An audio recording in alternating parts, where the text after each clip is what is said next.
Nakasaganan iti siyudad ti Lawag para iti mapaspasangasangan apan nakarambak ti Pamulinawen Festival.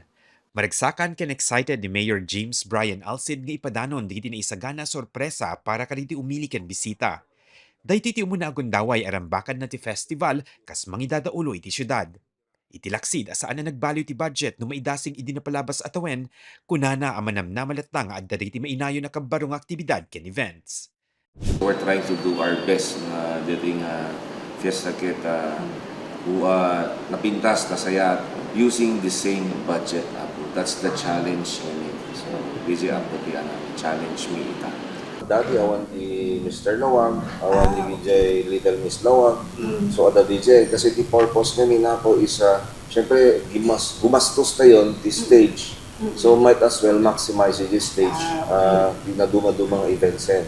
So DJ nagtipidan ti city nga hangak sacrifice iti events na ako. Malaksid ka ditoy, at dapat ti maisayangkat ang motor show ken speed fest. May summit din kaditi nabayagin apaset ti Pamulinawen Festival ket ti Carnival ti Sirok iti Gilbert Bridge. Iti pa ng bisita mi kadaytoy. Narwayan diti ni ipatakder a rides ken addamit din diti sumagmamano na kapagpwesto pagtagilakwan. Malagip amay sa kaditi kayat nga ipang pangruna ti mayor ket ti panakaipaay ti suporta para kaditi small and medium entrepreneurs. Well na po, nag-dry run da dirabi, inurugi da dirabi, nag-dry run da. So, we will see. So far, mayat met na ornos yung pagkita da J layout.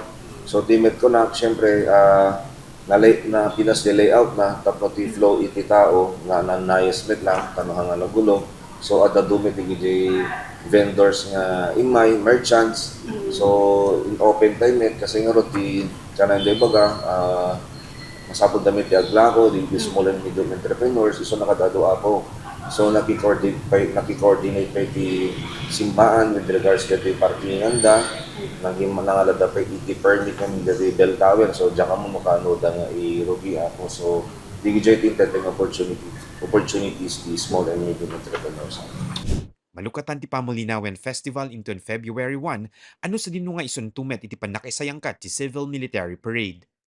Kabayatan na impasigurado met ti kapulisan ti kinasagana da at tumulong iti panangmando ti trapiko ken kastapayan iti panangbantay da iti aglawlaw para iti kinatalged iti umili ken bisita. Naka-prepare na po ti traffic scheme tayo dito ito no piyas-piyas tayo dito Lawag. Adda iti 149 nga ready to deploy tayo nga PNP personnel tayo ken 333 nga force multipliers tayo.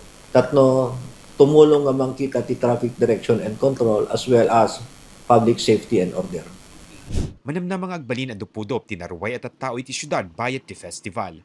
Idawdawat digiti otoridad ti panagtali na ed anatulnog iti amin ken binalaagan da digiti addasaan anasaya at agandat na.